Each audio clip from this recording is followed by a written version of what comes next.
Welcome to MB academy.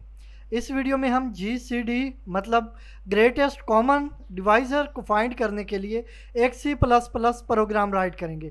तो ये GCD क्या होता है ये हम देख लेते हैं। ये हमारे पास गिवन नंबर्स हैं 18 और 24। तो इसके कुछ कॉमन डिवाइज़र हैं 1, 2, 3 और 6। इनमें जो ग्रेटेस्ट डिवाइज़र है वो 6 है। तो चलते हैं यहाँ div C++ में हम स्टार्ट करते हैं कोड लिखना।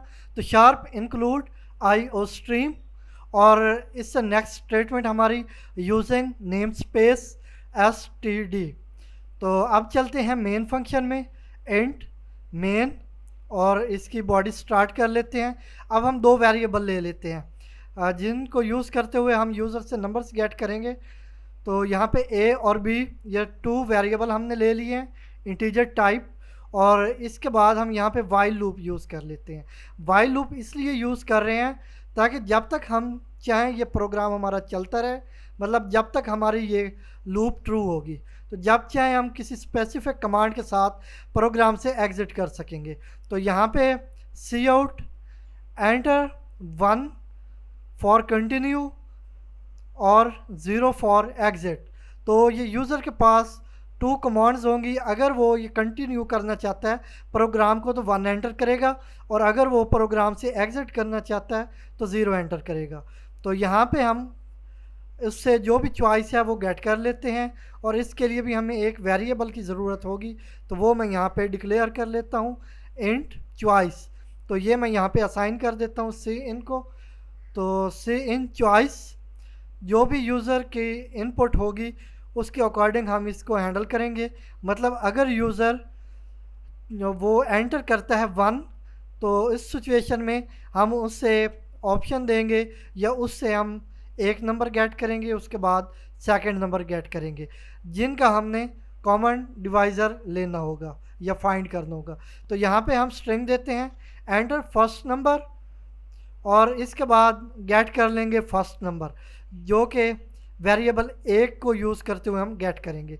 इसी तरह सेकंड स्ट्रिंग हमारी होगी एंटर सेकंड नंबर, और इसके बाद हम सी इनको यूज़ करते हुए सेकंड नंबर गेट कर लेंगे, और वो हम गेट करेंगे बी के वेरिएबल को यूज़ करते हुए।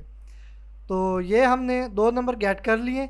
इनका अब हमने जो ग्रेटेस्ट कॉमन डिवाइज़र है वो हमने फाइंड करना है। तो उसके लिए हम एक फ़ंक्शन बनाते हैं यहाँ पे। तो चलते हैं फंक्शन बना लेते हैं हम। उसका नेम मैं रख लेता हूँ GCD। तो ये हमारे फंक्शन का नेम हो गया, और इसमें मैं आर्गुमेंट्स देता हूँ इंट a और इंट b कॉमा के साथ सेपरेट करके। अब चलते हैं हम यहाँ पे कंडीशन सेट करते हैं if b is equal to 0, कि अगर जो b है हमारी वो 0 हो जाती है तो ये फंक्शन हमें रिटर्न करेगा ज़ीरो नहीं होगा, a होगा। तो उस टाइम पे जो a की वैल्यू होगी वो हमारा GCD मतलब ग्रेटेस्ट कॉमन डिवाइज़र होगा। तो अगर वो b हमारी 0 के इक्वल नहीं होती तो फिर हम इस फंक्शन को दोबारा से कॉल करेंगे। तो वो हम यहाँ पे हैंडल कर लेते हैं, वो मैं आपको समझा देता हूँ। बहुत इजी है। इसको वैसे रिकर्सिव फंक्शन कॉल कह सकते हैं आप, या रिकर्सिव फंक्शन भी कहते हैं। तो यहाँ पे एल्स में आते हैं रिटर्न GCD। तो ये वही फंक्शन का नेम यूज़ कर रहे हैं, ये हमारा रिकर्सिव फंक्शन होगा। और इसके बाद b और ये कॉमा ऑपरेटर यूज़ करते हुए हम a का मॉड लेंगे b के साथ। तो a और b के मॉड की जो भी वैल्यू होगी वो होगी b। तो इसके बाद ये b फिर हमारा, क्योंकि ये रिकर्सिव फंक्शन यूज़ कर रहे हैं तो ये फिर से हमारा फंक्शन स्टार्ट हो जाएगा, और वहाँ पे फिर b की वैल्यू चेक की जाएगी। अगर वो 0 होगी तो हमें a रिटर्न हो जाएगा, जो भी a की उस टाइम पे वैल्यू होगी वो हमारा GCD नंबर होगा। और अगर वो b हमारी 0 के इक्वल नहीं होती तो फिर से वो आगे जाएगा एल्स की बॉडी में, और फिर a मॉड b यूज़ होगा, जो भी वैल्यू होगी वो b होगी, और फिर से ये फंक्शन दोबारा से स्टार्ट हो जाएगा और b को फिर से चेक किया जाएगा। तो ये उस टाइम तक प्रोसेस होता रहेगा जब तक हमारी b की वैल्यू 0 नहीं हो जाती। तो आई होप आपको समझ आ गई होगी। तो इसमें हम रिकर्सिव फंक्शन यूज़ कर रहे हैं। तो यहाँ पे GCD का वर्ड जो भी मतलब हमारे फंक्शन का नेम है वो यहाँ पे यूज़ करने से ये रिकर्सिव फंक्शन कॉल हो जाती है। तो इसके बाद ये वैसे हम यूज़ कर सकते होते हैं, जैसा एक फंक्शन में हम किसी दूसरे फंक्शन को कॉल कर सकते हैं, इसी तरह किसी फंक्शन में उसी फंक्शन को ही कॉल कर सकते हैं हम। तो चलते हैं अब नीचे मेन में इस फंक्शन को यूज़ करते हुए, कॉल करते हुए यहाँ पे हम जो भी आउटपुट है वो डिस्प्ले करवाएंगे। तो यहाँ पे मैं कर देता हूँ see out the GCD of the given numbers. तो इसके बाद हम वो जो फंक्शन है वो यहाँ पे कॉल कर लेंगे। तो ये आ गई स्ट्रिंग हमारी, और इसके सामने हमने डिस्प्ले करवाना है जो भी हमारा ग्रेटेस्ट कॉमन डिवाइज़र है। तो इसमें हम आर्गुमेंट्स देंगे ए और बी, ये वो वेरिएबल्स हैं जिनको यूज़ करते हुए हम यूज़र से वैल्यू या दो नंबर गेट कर रहे थे। तो ये ए में फर्स्ट नंबर होगा, बी में हमारा सेकंड नंबर है। तो यहाँ पे फंक्शन कॉल हो गई।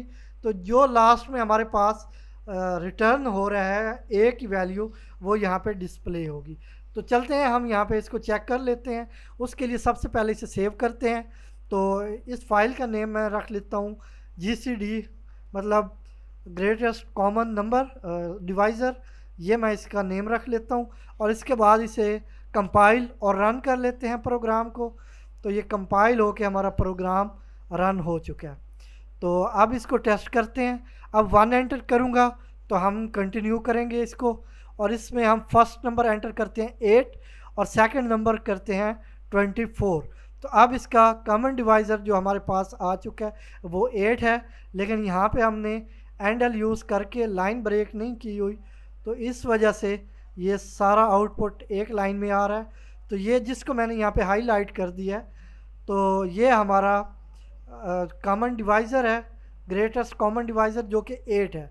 तो 8 इस टाइम सबसे ग्रेटेस्ट नंबर है जो दोनों नंबर्स पे पूरा पूरा डिवाइड हो रहा है। तो चलते हैं यहाँ पे हम एंडल यूज़ कर लेते हैं, ताकि जब नेक्स्ट हम प्रोग्राम को रन करें तो हमें गैप मिले और समझना ईजी हो। तो यहाँ पे एंडल यूज़ कर लिया। अब चलते हैं हम सेकंड कंडीशन में कि अगर यूज़र हमारा वो 0 एंटर करता है तो हम प्रोग्राम से एग्ज़िट करवाएंगे यूज़र को। उसके लिए हम यहाँ पे एग्ज़िट और इसमें आर्गुमेंट 0, मतलब ये हमें 0 रिटर्न करेगा। तो ये यूज़ करके दोबारा से कंपाइल और रन कर लिया। अब यहाँ पे 1 एंटर करके कंटिन्यू करते हैं, और इसके बाद यहाँ पे फर्स्ट नंबर और सेकंड नंबर एंटर किए। तो यहाँ पे हमारा जो GCD है वो 4 है। तो इसी तरह हम फिर से 1 एंटर करके कुछ 2 नंबर्स और ऐड कर सकते हैं। तो मैं यहाँ पे कुछ बड़ा नंबर एंटर करता हूँ 1 to 8, मतलब 128 और 350। इसका जो हमारे पास GCD है वो 2 है, तो ये 2 ही इसका ग्रेटेस्ट कॉमन डिवाइज़र होगा। तो ये डिस्प्ले हो चुका है। इसके बाद अब हम कुछ ऑड नंबर ले लेते हैं। तो यहाँ पे मैं ले लेता हूँ 1 को एंटर करने के बाद फिर से मैं कुछ नंबर लूँगा जो कि इस बार ऑड नंबर होंगे हमारे 33 और 53। तो अब हमारा जो GCD है वो 1 आ रहा है। तो ये सिर्फ 1 ही ऐसा नंबर है जिस पे ये पूरे डिवाइड हो सकते हैं। तो इस तरह से हमने GCD मतलब ग्रेटेस्ट कॉमन डिवाइज़र फाइंड करने के लिए एक C++ प्रोग्राम राइट किया है, जिसमें हमने रिकर्सिव फंक्शन को यूज़ किया। आई होप आपको ये अच्छे से समझ आ गई होगी। तो अगर वीडियो अच्छी लगे लाइक करें, शेयर करें, और हमारे YouTube चैनल MB Academy को सब्सक्राइब करें।